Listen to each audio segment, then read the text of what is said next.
Hello people, this is Advice You Didn't Ask For, episode 7, and in this episode we're going to be going over 5 ways to write better songs. Now I'm definitely not a songwriting expert, but I have written a lot of songs. Some of them I would like to think are pretty good, and a lot of them are definitely pretty bad. So I'm just going to be going over 5 tips that I think would help you to write better songs and that have helped me in the past. Number 1 is to make sure you enjoy listening to what you're writing. Now this one is fairly obvious, but if you don't enjoy listening to the song that you're writing, chances are most people won't either. Now this isn't to say that if you love your song and you enjoy listening to it so much that everyone else will as well.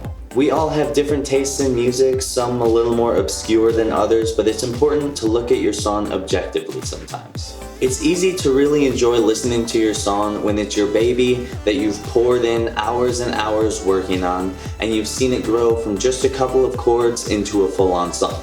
However, it is important to take a step back and listen to your song with a fresh set of ears as if it's the first time that you've ever listened to it. Number 2 is to have a vision for the finished product of the song. It's important to have an end goal in mind when writing a song, or else you could go from writing a song to just writing a collection of riffs. A song needs transitions, many different parts, and then a couple little special tweaks here and there to make it unique and more than just a collection of riffs and chords. Sometimes what I like to do is just take one main instrument, whether it be the drums, the guitar, or the synth, and write out the whole song, including transitions, with just that one instrument. Now this may not work for everyone, but I like to have one instrument done from start to finish and then slowly add in other instruments and make it a more full, complete song. Of course, you can change the original instrument and its parts if the song takes a different turn, but I find that writing out a whole song, or at least most of the song, with just one instrument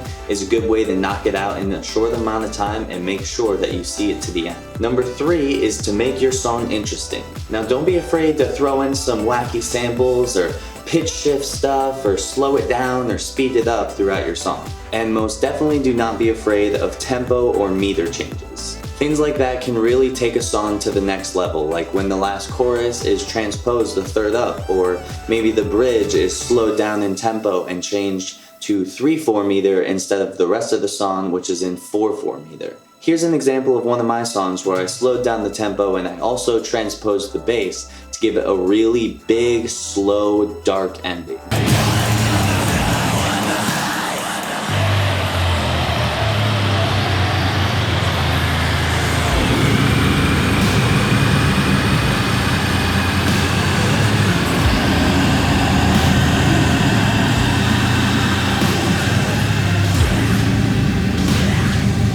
Sometimes you can even take 2 different projects that may be completely unrelated and find a way to transition themselves into one another to make a complete song. Definitely get comfortable doing things like this because it happens in almost every genre, and it's a great way to make your songwriting go to the next level. Number 4 is to challenge yourself. Challenging yourself is definitely important when songwriting. Whether you're trying to challenge yourself lyrically, or you're trying to write a crazy cool complicated guitar riff that's very hard to play for the song. Or if you write music electronically, try going into your synths and doing some sound design instead of just using presets for all of your instruments and sounds.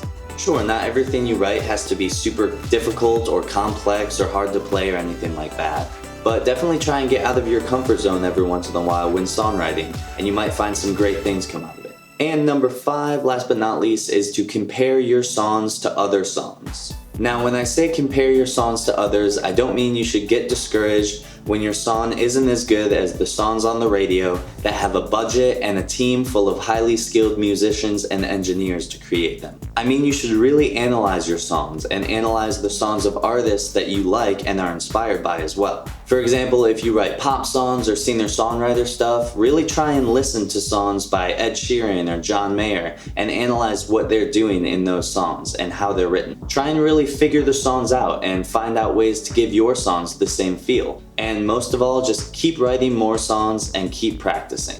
Lacey.